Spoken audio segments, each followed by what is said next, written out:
Welcome to Russian History Retold, Episode 167, Famines in Russia and the Soviet Union. Last time, we covered the final years of the life and the death of famed Russian poet Alexander Pushkin. Today, as you can tell, we're going to cover a completely different topic. But before we start, I'd like to tell everyone to hang on to the end of the podcast because I'm going to be making a major announcement about it, and it's quite important. Starvation and famines in Russian history were a major factor in shaping the society and culture we've covered over the past 5 years.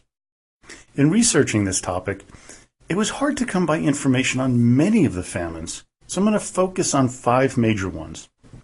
The one that hit most of Europe as well as Russia in 1315 to 1317, the famine of 1601-03, which coincided with the time of troubles, the last of the Russian famines of 1891-92, the first Soviet famine of 1921-22, and the one of 1932-33, also known as the Holodomor. Famine and drought were commonplace in the history of Russia, with droughts hitting every about 5 to 7 years, and an outright famine hitting about every 10 to 13 years. Now, as you might imagine, part of the problem is that most of Russia, especially before the spread southward at the time of Ivan IV, was the short growing season. If anything, like unusual long rains during the spring, or a drought at the beginning or middle of the season, there was just no way to grow a second crop like you can in places like the United States, Europe, or other more temperate zones. The first famine we're going to talk about is one that caused the death of millions of people throughout Europe. It is known to history as the Great Famine of 1315 to 17. Europe had just gone through a big population increase over the previous few hundred years, as was in something known as the medieval warm period. Now, this lasted between about 950 and 1100, carrying on to about 1300. Now, this is nowhere near as warm as the temperatures we're seeing today, but it was warmer than what had occurred before and after. Following this was a time known as the Little Ice Age, which went on from 1300 all the way up to 1850. In Europe, the drop in temperatures and an unusually wet spring in 1315 precipitated the widespread crop failures, which led to millions dying of starvation over the next 2 years. One reason for the problem was the population growth that was unsustainable given farming techniques of the day. The bad weather exacerbated things to the extreme. In Russia, the cold and wet spring, the cooler than normal summers, and brutal winters made things almost unbearable for the people, especially the poorer citizens. One thing Russia did have going for it, it didn't have the same population problem as Europe did because of the tremendous losses of life during the Mongol invasions. Now, causes of the change in weather have been thought by some to have been precipitated by the explosion of Mount Tarawera in New Zealand. The volcano was very active for about a 5-year period during that time in history. The second large famine in Russia was the most catastrophic in terms of the percentage of the population that died. During the period between 1601 and 03, it has been estimated that fully 1/3 of the population died from hunger, or about 2 million people. It was the time of Tsar Boris Godunov, who was losing his grip on power, in large part due to the inability of the government to feed its people. It also marked the beginning of the time of troubles, which began with Boris's death in April of 1605. This famine was due to incredibly harsh winters and summers, whose cause remained a mystery until a paper was published in 2008 and revealed that a volcano in Peru, and I'm probably going to pronounce this completely wrong, Huyanapatina, erupted in 1600, dumping tens of millions of tons of material in the atmosphere, causing a volcanic winter to occur. Of course, people in Russia were completely unaware of this, and instead blamed it on God's vengeance for Godunov, murdering the young Prince Dmitri. This started the rumors of false Dmitris popping out of the woodwork like a series of bad movie sequels. The problems that were being faced in Russia when the bad weather hit led to what you might call the perfect storm. In all of my research, very few writers of Russian history brought the following issues to light as a cause of the famine, but it should have been very apparent. Now, the policies of Ivan the Terrible led to many peasants fleeing their farms from about 1550 to 1584, heading to the borderlands of Russia despite threats of severe punishment for those who got caught. This caused a major and serious manpower deficiency, which worsened matters when the weather went bad. Another great loss of population occurred in the 1550s because of recurring outbreaks of the plague. Now, some might argue that more people might have died of famine had there been not been a decrease in population, but losing so many agricultural workers compounded the problem, in my opinion. One major cultural and societal change occurred starting around this time due to food shortages, and that was the increase in the evil institution that was known as serfdom. Now, there are many reasons why famine would cause this institution to gain hold in Russia, but here's one. Ivan IV made it harder for anyone to leave their farms for the reasons stated previously. With harsh conditions, the lowly peasant had little chance of feeding his family if there was a bad harvest due to poor weather conditions.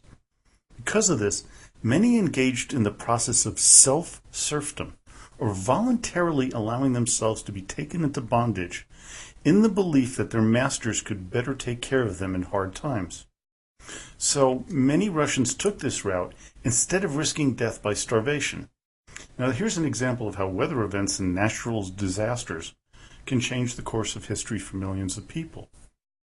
Now, while there were many more localized famines throughout Russia over the years, the next major catastrophe occurred during the reign of Tsar Alexander III. One I mentioned in the podcast about Leo Tolstoy, the famine of 1891 to 92. As with the famine that was coming up a few years later, 1932 to 33, the government tried hard not to let the rest of the world know what was going on. Tsar Alexander thought that his government could handle things without any foreign help. But, as we know, he was terribly wrong. The government by this time in Russian history was corrupt as well as being terribly inept. Also, Russian agricultural methods were still medieval in nature, far behind the rest of Europe and North America. They didn't use much fertilizer at the time, as there was only one agricultural school to educate the populace. And that seems kind of amazing, just one school with a nation that was so dependent on their agriculture. Poor transportation systems made it difficult to get food to the regions that needed it from those that had extra to spare, compounded the situation. Add to this, like the famine of 1315, here Russia had the highest birth rate in all of Europe, kind of the opposite of what happened before, and you had all the factors that would lead to disaster. In 1891, in the Volga River region, there was a particularly dry autumn, which is when seeds are planted to rest over the winter. Well, knowing that Russia has pretty harsh winters, you would think that's a kind of a dumb thing to do, but actually the snows served as a blanket over the seedlings, so they wouldn't be subjected to the severe cold that is normally seen. The problem that occurred was a lack of snow that winter, and was followed by a very windy spring. Those seeds that weren't killed by the frost were scattered by the high winds along with any rich topsoil. The summer of 1892 saw no relief, as some areas, like the city of Orenburg, saw no rain for over 100 days. Hunger and starvation began to spread from the Volga regions to areas in the Urals and Black Sea. The government, not wanting to look inept, as I mentioned before, censored any newspaper that dared to suggest that a famine was occurring. Leo Tolstoy, as you may remember, galvanized the aristocracy into doing something about it, and he opened a number of soup kitchens with his own money and money donated by the wealthy to help his fellow Russians out. Now, stupidity here, the church put out edicts telling people to not go to a Tolstoy-funded kitchen because he had been recently excommunicated, and by accepting his generosity, you were now in team with the devil. The insanity continued, with the government allowing food to be exported to other countries through August of 1892, knowing full well that it was needed by their own people. The early response by the government, which was way too late, was to ask that people volunteer to help out their needier neighbors. This weak response led more and more people to become totally disenfranchised with the Tsar and his ministers, which led to a growing mood of revolution in the air. Many say that this was the spark that eventually led to the downfall of the Romanovs and the fall of Tsarist Russia. What we will see next is that as bad as the Tsar and his government were in avoiding a famine, the Soviets were to create situations that were far, far more devastating to the general population, and in particular to the people of Ukraine. The next major famine began under Soviet leadership 30 years after the beginning of the previous one, 1921 through 22. Russia, as you know, had just emerged from World War I and the Russian Civil War. The countryside was devastated, as was the Soviet economy. The famine, to hit the same areas of the Volga and the Ural River regions, was to kill over 6 million people. A drought was engulfing the affected area, but more importantly, the Civil War had wreaked havoc on the farmers of Russia and Ukraine. All the sides in the war, the Reds, the Whites, and the anarchists, took whatever the peasant farmers had and gave it to their troops from the onset in about 1918 until 1921. Because of this, the peasants planted less, which compounded the problem. The Soviets and Marxists of the time, and some to this day, claim that the kulaks, or the rich peasants, withheld their supply of grain, which was something that Stalin was to use in the future in order to purge the country of these so-called enemies of the state. Others claim that this is absurd, except for the fact that much of the grain that was to be had was on the black market, so it came from somewhere, and many of these kulaks and the rich peasants were probably the sources. But in reality, some of the Bolshevik claims of hoarding was true, but not nearly as great as they claimed. Another problem was the poor state of the railroad system in Russia after 3 years of civil war. The transport system was partly destroyed, and what trains and lines were available were mostly used by military units. The rest of the world, though, as much as they didn't want to know, they were really aware of the situation and wanted to help. Now, one was the American Relief Administration, headed by the future president, Herbert Hoover. The offer to supply food was made in 1919, but had a stipulation that his organization would control the distribution of the greatly needed supplies. Lenin, of course, rejected these terms outright. By 1921, with the outbreak of the Kronstadt Rebellion and other internal issues that threatened the very existence of the Bolsheviks' hold on the government, Lenin was forced to change the economic situation by introducing the New Economic Policy, or NEP, on March 15, 1921. He also opened the Soviet Union to outside relief aid, as the situation had gotten completely out of hand. A conference was held in Geneva, Switzerland, on August 15th of that same year, under the auspices of the International Committee of the Red Cross and other organizations, to discuss how to distribute the aid. The British public raised large sums of money, and by September, a ship carrying 600 tons of supplies had dispatched from London. The material arrived in Sartov in October, and by the peak of operations, over 375,000 people were being fed. By 1923, the famine was for the most part over, but the toll on human lives was almost incalculable. Estimates range from a conservative number of slightly under 1 million deaths, which seems ridiculously low, knowing what we did about how bad things have gotten, to an official number of around 5 million.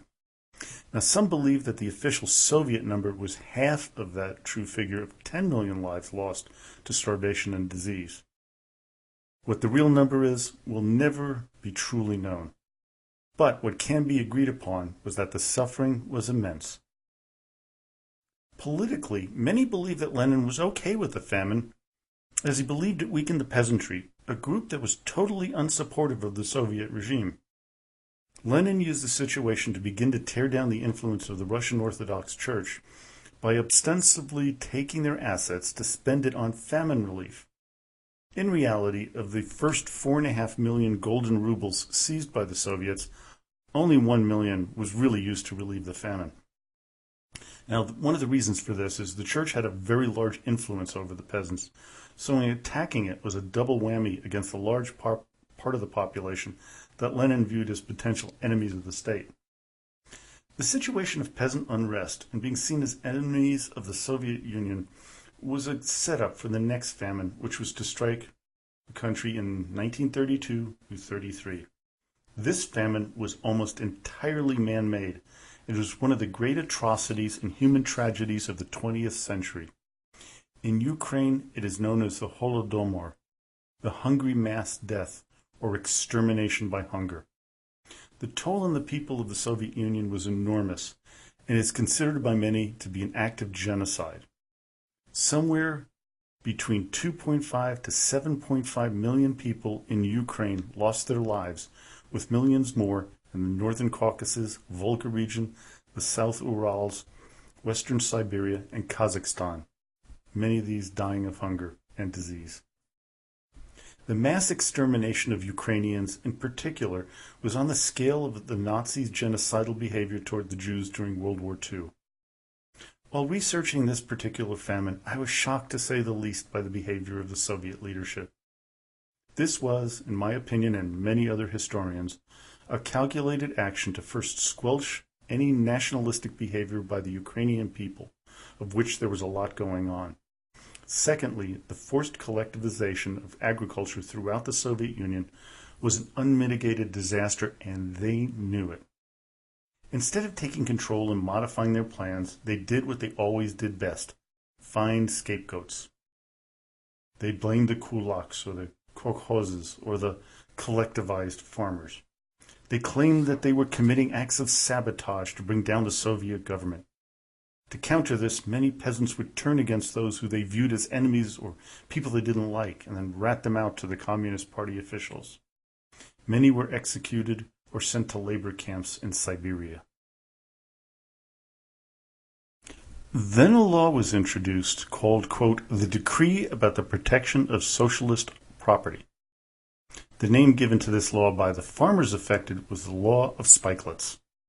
What it did was give Communist Party officials the right to confiscate as much grain as they wanted from the peasants, leaving them with nothing to live on. If you were found with any hidden grain, even if it was rotten or spoiled, you were accused of theft of socialist property and would be punished severely. On top of this, the Soviet government did not let the word of the famine get out to the rest of the world, although there were rumblings from a number of journalists that there was indeed a problem going on. One journalist, though, Walter Durante, a journalist who served as the Moscow bureau chief of the New York Times from 1922 to 36, wrote papers denying the famine. In fact, he was awarded a Pulitzer Prize for his work on the conditions in Ukraine. Many believe he was a tool of Stalin's. His work was denounced years later by the publisher of the same newspaper, the New York Times, Arthur Oakes Sulzberger Jr., and this was done in 2003, and he called upon the Pulitzer Prize Committee to renounce the award, which for some strange reason they refused to do. And what's interesting about this, we didn't know the extent of this famine until after Glasnost and Perestroika, where things were opened up and admissions were made about some of the horrific times back in the days of Stalin. Now, even when Khrushchev denied Stalin and denounced him, they never said anything about this famine. So it wasn't until about 1981 that we actually knew that something like this had happened.